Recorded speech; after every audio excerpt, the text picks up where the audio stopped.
Bismillahirrahmanirrahim. Assalamualaikum warahmatullahi wabarakatuh.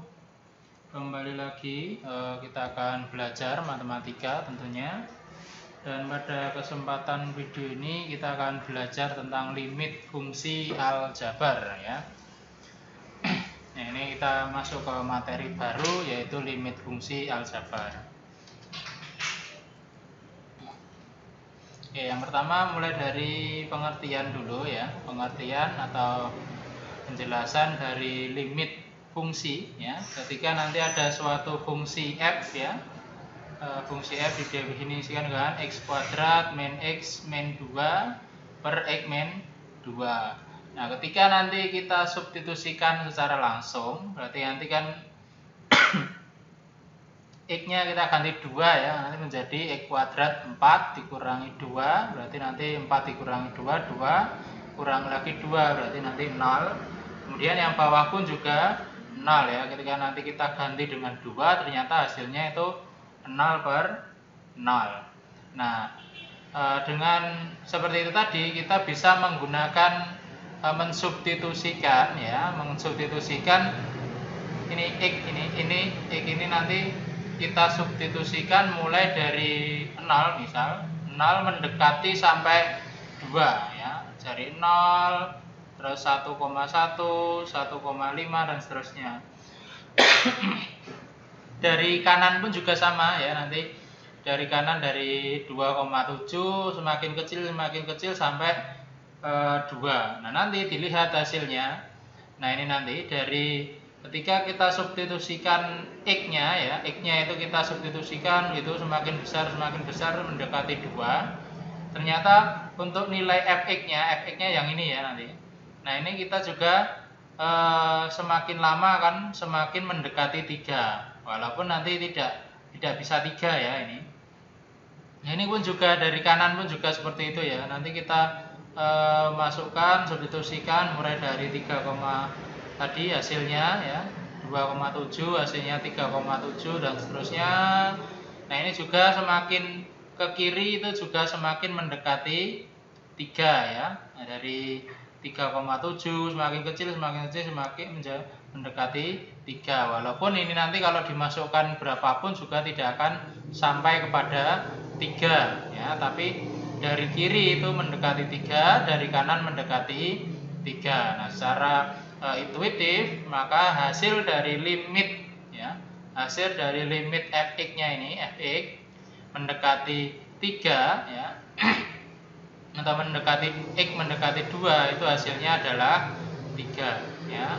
Karena itu tadi mendekati dari kiri dan juga dari kanan itu sama-sama hasilnya mendekati 3. Tidak pas 3 tapi mendekati 3. Maka nilai dari limitnya itu adalah 3. Nah, itu secara intuitif kita bisa mencari nilai limit itu seperti itu. Jadi kalau ketemunya ternyata 0 per 0, nah, maka kita bisa menggunakan ini.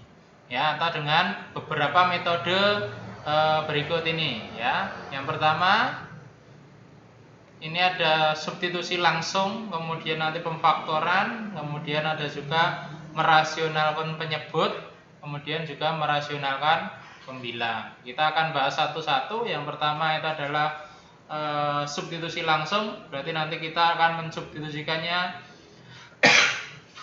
langsung ya, dari x-nya ini langsung kita ganti dengan 3. Kalau limit x mendekati 3 berarti x-nya kita ganti dengan 3 ya, sesuai dengan x mendekati berapanya ini.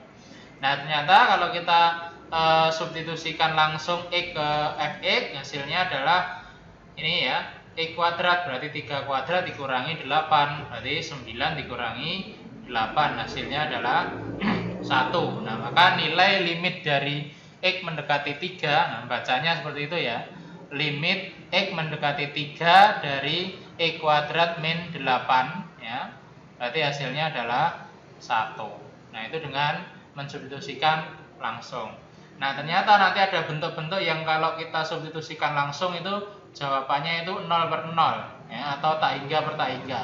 Nah, dalam matematika yang dihindari itu jawabannya seperti itu ya. Misal contohnya 0 per 0, kemudian tak hingga per tak hingga, atau tak hingga min tak hingga, atau 0 min 0. Nah, itu kan jadi bentuk-bentuk tak tentu, ada 4 tadi ya.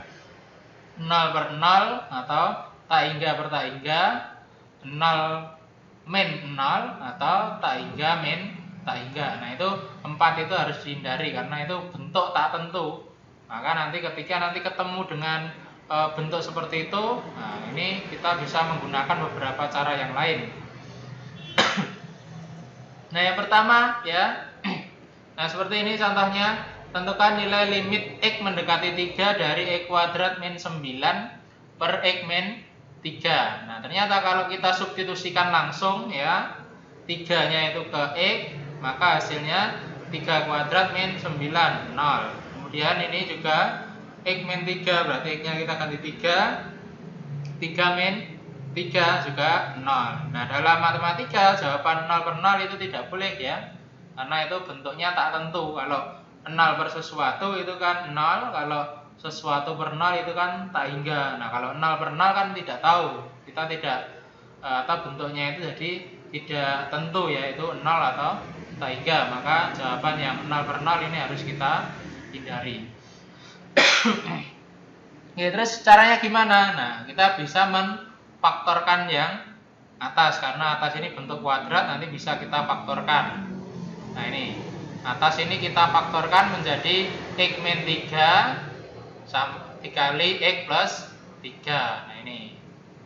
Nah ini ya cara memfaktorkan seperti ini. Nanti kalau ada X kuadrat min 3 berarti X kuadrat, berarti sini X sama X.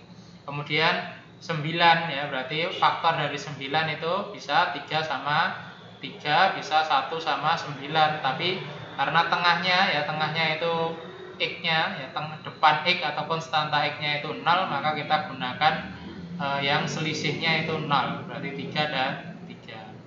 Nah kita peroleh X min 3 sama X plus 3. Kemudian kita coret saja ini ya, nanti X min 3 atas sama X min 3 bawah ini kita coret. Nanti hasilnya tinggal limit X mendekati 3 dari X plus 3. Nah ini kalau sudah seperti ini atau sudah ada yang bisa dicoret, mesti nanti kita tinggal mensubstitusikannya langsung, nanti akan ketemu jawaban. Berarti kita substitusi langsung 3 ditambah 3. Nah kalau kita sudah mensubstitusi limit ya, tanda limitnya atau tulisan limitnya sudah tidak kita tulis lagi, berarti kita tinggal mensubstitusikan X ke 3 ke X. Jadi 3 plus 3 sama dengan 6 ya. Oke, untuk cara ketiga, nanti ketika bentuknya ini akar ya, bentuk akar, dan akarnya itu sebagai penyebut. Nah ini nanti juga misal kita substitusikan juga 00 ya nanti.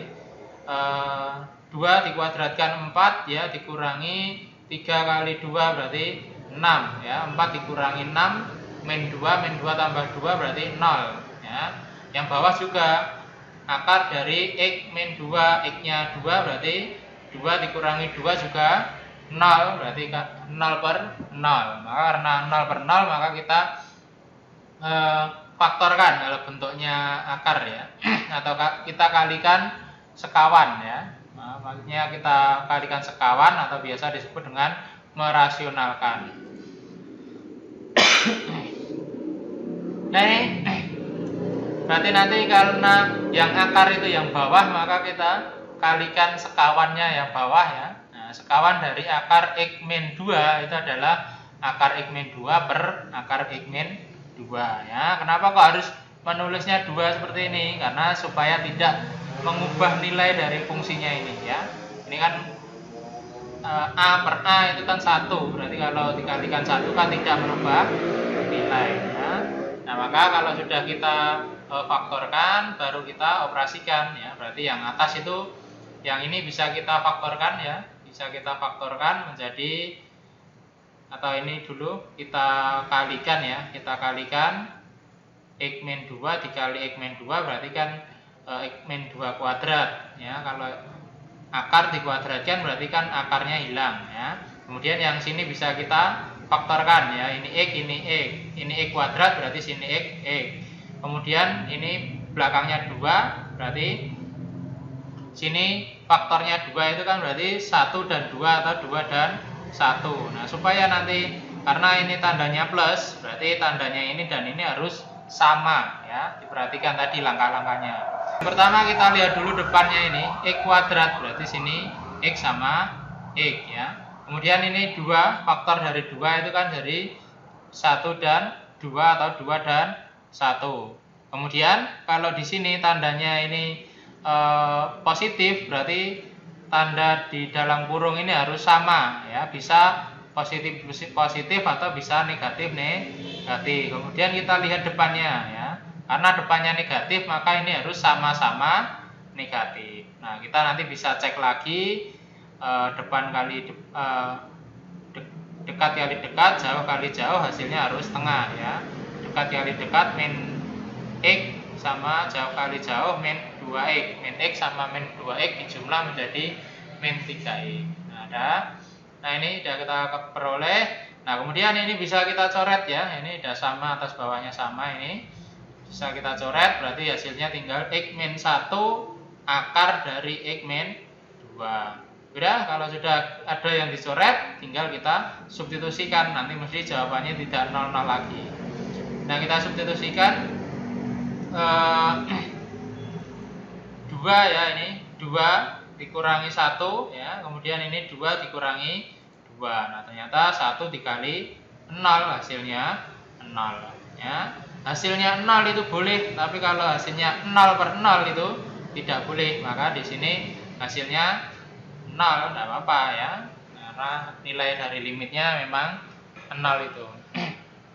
Nah, itu untuk metode ketiga. Kemudian metode keempat itu adalah merasionalkan pembilang. Nah, pembilang berarti yang atas ya, ini ternyata yang akar ya, bentuk akar itu yang atas. Nah, diperhatikan ya. Oke. Nah, ini kita kalikan dengan sekawan lagi atau kita rasionalkan ya. Cara merasionalkan ya, ini ini akar, ini juga akar. Nah, ini penghubungnya plus ya, penghubungnya min ya. Maka nanti sekawannya itu penghubungnya plus. Diperhatikan ya, hati-hati. Yang di luar akar ini penghubungnya apa ya? Di luar akar ya, jangan yang di dalam akar. Kalau yang di dalam akar itu tetap. Tapi kalau yang di luar akar ini diperhatikan tandanya. Kalau dia itu plus, berarti sekawannya nanti min. Kalau ini min, berarti sekawannya yang plus, seperti itu, dikembalikan. Nah, ini karena ini min, ini sekawannya plus, dan yang di dalam akar ini sama ya, depan belakang ini sama, ini juga harus sama dengan ini, yang belakang juga harus sama dengan yang belakang. Kemudian yang atas dan bawah harus sama ya, karena supaya tidak mengubah nilai. Kemudian langkah selanjutnya ya, berarti nanti kita karena kita mengalihkan sekawan ya, nanti kita cukup depan kali depan, belakang kali belakang ya. Depan kali depan berarti akar dari 3x min 2 kuadrat dikurangi ya, karena min dengan plus jadi min. Kemudian belakang kali belakang berarti akar 4x min 3 ya, kuadrat ya, karena ini sama. Nah, itu cara untuk karena kita mengalihkan sekawan ya, jadi nanti tetap atau cukup dengan depan kali depan, belakang kali belakang. Kenapa kok tidak dipelangi ya? Sama aja, nanti kalau kita pelangikan juga ketemunya mesti yang ini aja, yang tengahnya itu mesti hilang karena dikali dengan elemen yang sama, dan yang satu ini plus, yang satu ini min ya. Nah, cukup kita depan kali depan, belakang kali belakang. Yang bawah cukup kita tulis ulang aja, dikalikan gitu aja ya, x min 1 dikali dengan yang ini ya. Oke, selanjutnya kita tinggal ini kan kalau di akar, di kuadratian berarti kan akarnya hilang, ini juga sama, berarti nanti 3x min 4x ya, 3x min 4x jadi nanti min x, kemudian min 2 min 3 ya, min 2 min 3. Nah, ini jadi plus ya nanti. Hati-hati karena ini ada kurung ya, hati-hati dengan kurung ya. Min 2 min 2 min 3. Berarti nanti min 2 ditambah 3 berarti 1 Ya, diperhatikan dengan hal-hal seperti itu biasanya sering salah di sana ya. Nah, kita peroleh X min X plus 1, kemudian yang bawah tetap ya. Nah, ini ternyata kita nanti harus bisa dicoret juga ya. Nah, ini min ya, minnya bisa kita keluarkan nanti menjadi X min 1 supaya sama dengan ini ya. Nah, ini kan sama ya, ini kalau dikalikan ke dalam menjadi ini min X, ini plus 1, sama, tidak merubah nilai. Kemudian ini kita bisa coret ya, X min 1 dengan X min 1 atas. Nah, maka hasilnya itu yang atas kan tidak ada, berarti 1 ya, tidak 0 ya, hati-hati. Kalau kita coret itu berarti bukan 0 tapi 1. Kemudian yang bawah tetap ya. Kemudian langkah selanjutnya tinggal kita, kalau sudah ada yang dicoret berarti tinggal kita substitusikan X-nya. Yang atas tidak ada X-nya berarti tetap min 1, yang bawah 3 kali 1 dikurangi 2 ditambah 4 kali 1 dikurangi 3. Kemudian tinggal kita operasikan saja, 3 kali 1 dikurangi 2, 3 dikurangi 2 berarti akar 1. Kemudian ditambah 4 dikurangi 3 juga 1 atau akar 1. Berarti nanti akar 1, 1, akar 1, 1, berarti min 1 dibagi 1 tambah 1, berarti min 1 kali 1 per min 1 per 2 hasilnya. Nah, seperti itu untuk menentukan nilai limit tadi. Kita bisa menggunakan cara intuitif tadi dengan membuat tabel, tapi kita substitusikan satu persatu, atau bisa kita substitusi langsung tadi cara pertama. Kemudian kita bisa menggunakan pemfaktoran, kalau bentuknya itu bisa difaktorkan. Yang selanjutnya itu bisa menggunakan merasionalkan ya, merasionalkan pembilang ataupun merasionalkan penyebut, tergantung nanti bentuknya seperti apa. Nah, mungkin itu dulu dari Pak Yainuri ya. Jika nanti ada pertanyaan silakan bisa ditanyakan, dan nanti tentunya supaya lebih memahami nanti bisa diaplikasikan untuk mengerjakan beberapa soal tentang limit ya. Mungkin itu dulu dari Pak Yainuri. Jika ada salah kata mohon maaf. Sekian, wassalamualaikum warahmatullahi wabarakatuh.